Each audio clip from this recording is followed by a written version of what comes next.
Sebelum ke videonya, kita doakan Habib Bahar bin Smith sehat selalu, Allah panjangkan umurnya, amin.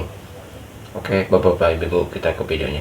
Tunduk kepada nafsunya, sehingga nafsu membawa dia kepada maksiat, dia ikut. Nafsu bawa dia untuk mabuk, untuk zina, untuk melacur, untuk narkoba, untuk melakukan perkara-perkara yang dilarang oleh Allah, yang dimurkai oleh Allah. Kedudukan ini orang lebih rendah daripada binatang, saudara-saudara. Kenapa? Binatang wajar. Kenapa? Tidak punya otak, tidak punya akal. Tapi kita manusia yang punya akal dan punya nafsu. Tapi kalau kalau nafsu kita menguasai akal, kedudukan kita lebih rendah daripada binatang. Itu yang pertama yang saya sampaikan, meneruskan yang tadi disampaikan oleh Habib Alwi dan Habib Nabil Al-Gadri. Saya teruskan yang tadi sedikit saya dengar dari Ustadz Ahmad. Beliau menyampaikan tentang niat. Jadi saudara-saudara, niatul mu'min khairun min amalih. Niat seorang mukmin itu lebih baik daripada amalnya. Maksudnya apa? Intinya begini, kalau saya mau bahas panjang. Sebelum Allah melihat amal perbuatan kamu, itu yang Allah lihat niat kamu lebih dulu. Jadi Allah tidak melihat amal lebih dulu, enggak. Yang Allah lihat niatnya lebih dulu. Niat dia dalam beramal, niat dia dalam berkata, niat dia dalam melakukan hal, niat dia dalam beribadah itu apa? Itu yang Allah lihat lebih dulu. Contoh, kamu niat nanti malam waktu sahar sepertiga malam saya mau bangun sholat tahajud. Kamu belum melakukan itu, kamu sudah dapat pahala. Pahala apa, Beb? Pahala niat. Terus kau kebablasan, engkau kebablasan tidak jadi sholat tahajud, tetap kau dapat pahala. Pahala apa? Pahala niat. Tapi kalau kau lakukan, kau dapat dua pahala. Yang satu pahala niat, yang satu pahala amal. Itu yang saya dapatkan dari Ustadz Ahmad tadi. Nah, intinya saudara-saudara, saya melihat, saya orangnya memperhatikan. Diamnya saya, itu saya perhatikan. Semenjak wafatnya almarhum Al-Habib Hasan bin Ja'far As-Segaf, mau yang main hadroh, mau yang hadir di depan ini kalian semua, saya lihat kalian melempem semenjak wafatnya almarhum. Itu firasah saya. Tidak tahu kalian mau anggap benar atau tidak. Itu yang saya lihat. Saudara-saudara, dengarkan baik-baik, dan semoga ini bisa menjadi penyemangat kalian agar tetap semangat istiqamah, ada atau tiadanya al-maghfurullah Habib Hasan bin Ja'far As-Segaf. Ini semua saya sampaikan karena kecintaan saya kepada almarhum.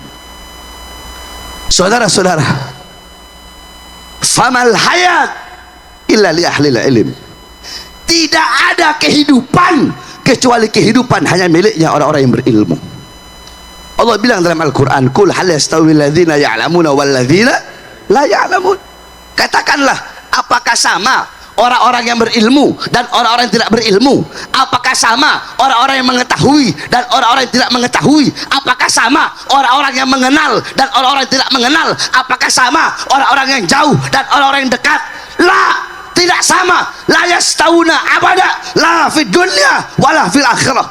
Di dunia tidak sama dan di akhirat tidak sama. Jadi jangan pernah kita menyamakan atau menyetarakan atau menyamakan derajat kita dengan beliau-beliau para ulama-ulama, dengan orang-orang yang berilmu. Tidak akan pernah sama. La fid dunya wala fil akhirah. Di dunia tidak sama, di akhirat tidak sama. Al jahlu qabla mauti mautun li ahli fa ajsaduhum qabla al kuburi kuburu. Orang-orang yang bodoh sebelum dia mati, sesungguhnya dia telah mati. Jadi kalau ada orang bodoh agama, tidak usah tunggu mati, dia telah mati. Dia bagaikan mayat yang berjalan walaupun di siang hari, saudara-saudara. Orang bodoh tidak usah ditunggu dia dikubur, sesungguhnya hakikatnya jasadnya telah terkubur, saudara-saudara.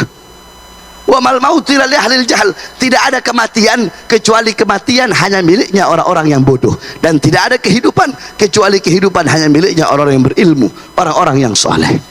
Apa maksudnya? Bukan berarti mereka tidak mati. Mereka mati. Al-Habib Hasan wafat, Habib Hasan meninggal dunia. Sebagaimana syair ibunda Nabi Muhammad. Ketika beliau berada di Abwa, Al-Abwa Al-Qarya bainal Makkah wal Madinah. Abwa itu satu kota, satu desa yang berada di antara Makkah dan Madinah. Ketika itu beliau sebelum meninggal bersyair. Apa syair beliau? Kullu hayyin mayyit wa kullu jadidin bal wa kullu kibarin yafna ana mayyitatun fa dzikri bak.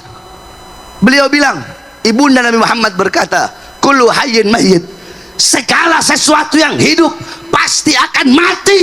Sebagaimana dalam Al-Quran Allah berfirman, kullu nafsin dha'iqatul maut, segala yang bernyawa berjiwa pasti akan mati. Kullu man 'alaiha fan, yang ada di atas dunia pasti hancur, pasti binasa, pasti musnah. Kullu syai'in khaliqun illa wajhah, zat apapun, wujud apapun, bentuk apapun akan hancur kecuali Allah Subhanahu wa taala.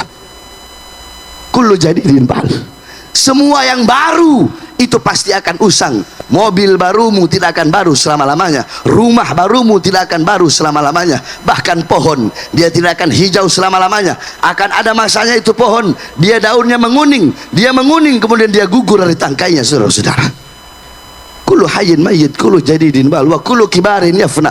Semua orang tua itu mati. Ana mayyitatun, kata ibunda Nabi, aku nanti mati, aku nanti jadi mayat. Fadzikri bak, namun mengenangku akan abadi selama-lamanya. Kenapa? Faqad taraktu khaira, karena aku telah meninggalkan kebaikan. Wa waladtu tuhra, aku telah melahirkan anak yang suci. Apa kebaikan yang ditinggalkan oleh beliau? Baginda Nabi besar Muhammad. Siapa anak suci yang dilahirkan oleh beliau? Baginda Nabi besar Muhammad. Sehingga setiap orang yang mengenang Nabi tidak boleh dilepaskan daripada ingatan mengingat ibunda Nabi Muhammad. Setiap orang yang mengingat Nabi harus mengingat ibunda Nabi. Setiap orang yang mengenang Nabi harus mengenang ibunda Nabi Muhammad SAW. Nah, saudara-saudara sekalian, begitupun para ulama, para aulia, para orang soleh. Al-Habib Hasan bin Ja'far Segaf, nama beliau terpampang di batu nisan, jasad beliau berada dalam kubur. Akan tetapi beliau hidup selama-lamanya. Kenapa? Karena beliau meninggalkan kebaikan, meninggalkan manfaat, meninggalkan nasihat. Apa kebaikan yang beliau tinggalkan untuk kalian yang bermanfaat bagi seluruh bangsa dan rakyat, khususnya umat Islam Indonesia? Kebaikan yang beliau tinggalkan, majelis yang beliau tinggalkan, nasihat yang beliau tinggalkan, yaitu majelis taklim Nurul Mustafa, saudara-saudara. Makanya kalian itu jangan lembek dengan tiadanya Habib Hasan. Justru kalian harus lebih semangat. Untuk apa? Untuk menggembirakan Habib Hasan dalam kuburnya. Orang-orang alim itu beliau tidak mati, saudara-saudara. Hakikatnya saja, a'yanuhum mafkudah wa amthaluhum fil qulub mawjudah. Jasad mereka hancur, jasad mereka jadi tulang belulang. Akan tetapi nasihat-nasihat mereka, amsal mereka, kebaikan-kebaikan mereka hidup di dalam hati-hati kalian semua. Jadi sekali lagi saya sampaikan, ada atau tiadanya Habib Hasan jangan merubah semangat kalian untuk selalu cinta kepada ulama, para habaib, kiai, orang-orang soleh, serta duduk hadir istiqomah di majelis-majelis ilmu, khususnya malam ini, yaitu majelis taklim Nurul Mustafa. Itu yang kedua. Yang terakhir, Beb. Terakhir, Beb. Boleh, Beb? Boleh. Saya belum ditangkap lagi. Kalau anak udah R11, Beb. R11 itu residivis, sudah 11 kali keluar masuk penjara. Mana bahas, Beb? Bahas gak? Kiai, bahas gak? Bahas gak? Bahas gak? Bahas gak? Nggak lama-lama kok, pendek cuma. Pendek nggak pendek, 5 menit balik. Bahas. Bahas. Saudara-saudara, pemilu telah selesai, betul? Betul. Kurang keras, betul? Betul. Pemilu telah selesai dan MK telah mengetok palu bahwasanya presiden yang terpilih adalah Prabowo Subianto. Nah, kita sebagai rakyat Indonesia yang taat kepada hukum, bahwa mau tidak mau harus menerima, betul? Betul, betul. Pemilu udah selesai, udah nggak ada lagi saling hina, betul, betul. Nggak ada lagi saling caci maki, betul. Nggak ada saling hina, nggak ada saling caci maki. Mari sama-sama kita jaga persatuan, betul. Mau pendukung 01, mau pendukung 02, mau pendukung 03, semuanya bersatu bersama-sama kita membangun ini negara kesatuan Republik Indonesia, saudara-saudara, betul, betul. Terus kalau Habib Bahar gimana? Itu pertanyaannya, kuncinya di situ. Nah, terus kalau Habib gimana, Habib? Bahar bin Smith, Bahar bin Smith akan selalu berada di pihak rakyat. Bahar bin Smith akan oposisi sampai mati dan melawan kebijakan-kebijakan presiden, siapapun presidennya. Kalau menyengsarakan rakyat akan saya lawan sampai titik darah penghabisan, saudara. Allahu Akbar, Allahu Akbar. Kalau saya nggak ada urusan, mau presidennya Anies ke, Prabowo ke, mau Ganjar, mau Komeng juga presiden, nggak ada urusan saya. Saya oposisi sampai mati, saudara-saudara. Saya di pihak rakyat, saudara-saudara. Jikalau kebijakan pejabat, kebijakan pemerintah menguntungkan rakyat, memakmurkan rakyat, mensejahterakan rakyat, maka wajib saya dan kalian dukung, betul? Betul? Betul. Kalau kebijakan-kebijakan presiden atau para pejabat atau para pemerintah, kebijakan mereka membuat Indonesia menjadi negara yang kuat, negara yang berdiri sendiri tanpa bergantung kepada negara asing, negara yang kuat, negara yang disegani oleh negara-negara lain, maka wajib kita dukung, betul? Betul. Tapi andaikan jikalau ada kebijakan-kebijakan yang dikeluarkan oleh para pemerintah, yang dimana kebijakan itu menyengsarakan rakyat, merugikan rakyat, dan menguntungkan asing, kebijakan-kebijakan yang membuat Indonesia banyak utang, yang membuat Indonesia dipandang sebelah mata oleh negara-negara lain, yang membuat Indonesia belangsak, yang membuat Indonesia ngemis-ngemis sama negara lain, yang membuat Indonesia hilang marwahnya di depan negara-negara lain, yang membuat rakyat susah, rakyat kelaparan, rakyat menderita, maka wajib untuk kita semua melawan kebijakan-kebijakan tersebut. Jangan berhenti sampai mati, jangan mundur walaupun harus hancur, saudara-saudara. Saya semua anak-anak Nurul Mustafa, anak-anak muda di sini semuanya siap lawan kezaliman. Kurang keras, siap lawan kezaliman, siap lawan kemungkaran, siap lawan kezaliman. Dari manapun datangnya kezaliman, siap lawan pengkhianat bangsa, siap lawan koruptor. Saya udah nggak peduli, Beb. Bahar bin Smith udah nggak peduli. Saya udah muak lihat ini negeri ini. Asing dipelihara, dibikin manja, rakyat susah, rakyat menderita, pengangguran makin banyak, sembako naik, pejabat enak-enakan. Saya tanya, gaji mereka dari siapa? Kurang keras dari siapa? Dari siapa? Mobil dinas mereka dari siapa? Rumah dinas mereka dari siapa? Seragam mereka dari siapa? Senjata mereka dari siapa? Maka saya sampaikan kalian, hai para pejabat, hai para pemerintah, jangan mentang-mentang kalian pejabat terus semena-mena kepada rakyat, melakukan sewenang-wenang kepada rakyat. Bahwasanya Indonesia bukan milik PDI, betul? Bukan milik Gerindra, betul? Bukan milik PAN, betul? Bukan milik PKS, betul? Bukan milik PKB, betul? Bukan milik P3, betul? Indonesia bukan milik partai politik manapun, bukan milik Nasdem, betul? Indonesia bukan milik Kapolri, betul? Bukan milik Panglima TNI, betul? Bukan milik Presiden, betul? Tetapi Indonesia adalah milik kita semua bersama, bangsa dan rakyat Indonesia, saudara-saudara. Allahu Akbar. Hidup rakyat, hidup rakyat. Indonesia merdeka, merdeka, merdeka, merdeka. Allahu Akbar. Nggak peduli mau penjarain, nggak ada urusan saya. Muak saya lihat ini negara kacau seperti ini, saudara-saudara. Mau penjarain. Saya setiap kali masuk penjara udah saya bilang, Setiap kali Bahar bin Smith masuk penjara, sudah bilang, hei, bukan kaki saya yang ada di bawah penjara, tapi penjara yang ada di bawah kaki saya, saudara-saudara.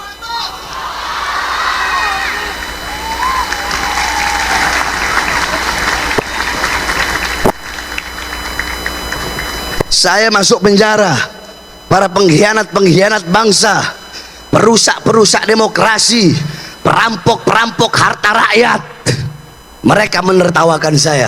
Kasihan Bahar bin Smith masuk penjara. Mereka nggak tahu di balik penjara saya menertawakan mereka beserta dunia dan seisi-isinya, saudara-saudara.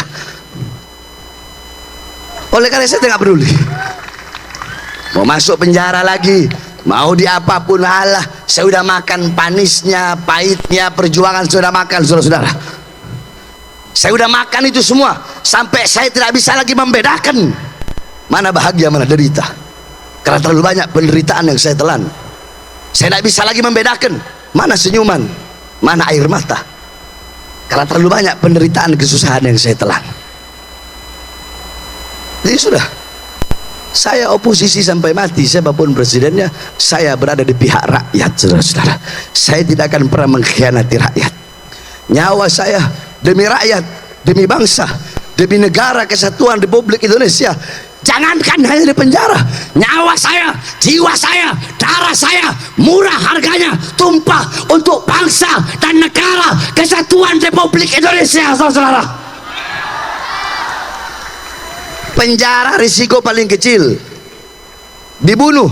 Andaikan mayat saya sampai ke rumah, jangan kalian pikir kakak saya, apa adik-adik saya, umi saya, anak-anak saya bakal nangis. Tidak, saya sudah didik mereka dari dulu.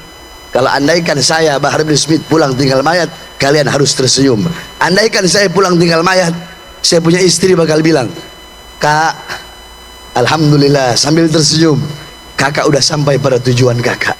Berjuang untuk agama, berjuang untuk rakyat, berjuang untuk bangsa Indonesia, berjuang untuk hak-hak mereka. Kakak sekarang udah sampai pada tujuannya kakak. Apa? Perjumpaan dengan datuknya kakak, baginda Nabi besar Muhammad SAW. Oleh karenanya saya sampaikan, kalian para pejabat siapapun, mau Kapolri, mau Jenderal, mau Panglima TNI, mau Menteri, mau Presiden, jangan sombong dengan pangkat dan jabatan kalian. Betul? Betul? Jangan semena-mena sama rakyat, jangan sombong sama pangkat. Di akhirat nggak ada jenderal-jeneralan, nggak ada.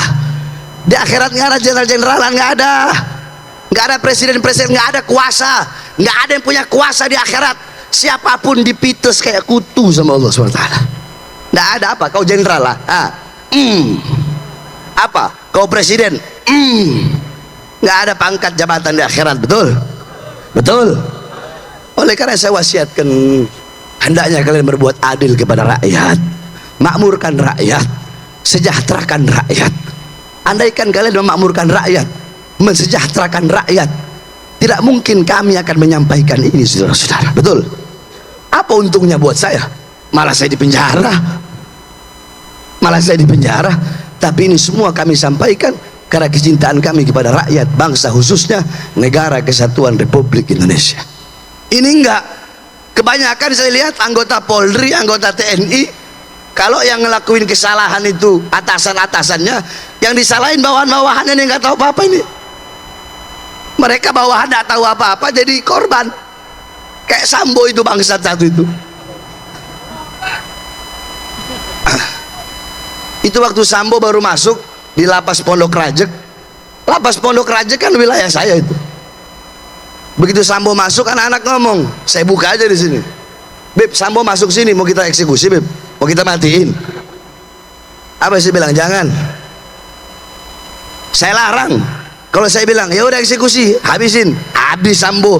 Paling masuk koran, Sambo meninggal dunia. Jadi udahlah, jangan bangga sama pangkat dan jabatan. Betul? Ingat, di atas kalian ada ulama. Di atas kalian ada ulama. Loh, Habib asal ngomong, nggak ada buktinya, nggak ada dalilnya. Saya punya dalil. Al-Imam Abu Aswad Ad-Du'ali, beliau berkata, Al-muluk hukamun 'alan nas. raja, penguasa, presiden, itu mereka bisa ngatur rakyat. Mereka bisa ngatur rakyat, bisa menghakimi rakyat. Terus siapa yang bisa memberi peraturan kepada mereka? Raja, penguasa, presiden, pemerintah. Siapa yang bisa menghakimi mereka? Al ulama hukamun alal muluk. Para ulama, mereka yang bisa mengatur dan bisa memberikan hukuman kepada para pemerintah, penguasa, raja dan pejabat. Oleh karenanya ingat di atas kalian ada ulama. Jangan bangga dengan pangkat dan jabatan, karena pangkat dan jabatan kalian hanya sesaat. Ada yang maha berpangkat dan maha menjabat, maha berkuasa selama-lamanya. Siapa? Allah subhanahu wa ta'ala. Oleh karenanya hadirin sekalian yang dimuliakan oleh Allah, sekali lagi jangan pernah patah semangat kalian. Hamdan wa syukuran lillah. Allahumma sholli ala sayyidina Muhammad wa ala ali sayyidina Muhammad. Oke, Bapak Ibu, itu dia tadi ceramah dari Habib Bahar bin Smith, yang mana beliau menyatakan bahwa kita tuh nggak boleh, bukan kok, sebisa mungkin, semaksimal mungkin ya, kita tuh harus melawan hawa nafsu kita. Jangan jadikan ya nafsu kita itu menjadi raja, tapi jadikanlah nafsu itu menjadi budak kita ya. Jadi kita yang menjadi rajanya, bukan nafsunya ya. Ya, itu akan menjadi orang-orang yang bertakwa atau orang yang mulia ya. Kalau kita bisa melawan nafsu itu, kita menjadi orang yang mulia. Dan Habib Bahar juga mengingatkan bahwa untuk para pemuda tetap selalu semangat dalam beribadah ya, dan jangan sampai berbuat maksiat. Kalau bisa jangan sampai ya Bapak Ibu, khususnya untuk diri saya sendiri ya. Mudah-mudahan bisa menjalankan apa yang diperintahkan atau ceramah tadi, ilmu dari Habib Bahar bin Smith. Amin. Kita doakannya Habib Bahar bin Smith ya selalu Allah panjangkan umurnya. Amin ya Allah ya Rabbal alamin. Allahumma sholli ala Muhammad wa ala sayyidina Muhammad. Terima kasih. Assalamualaikum warahmatullahi wabarakatuh.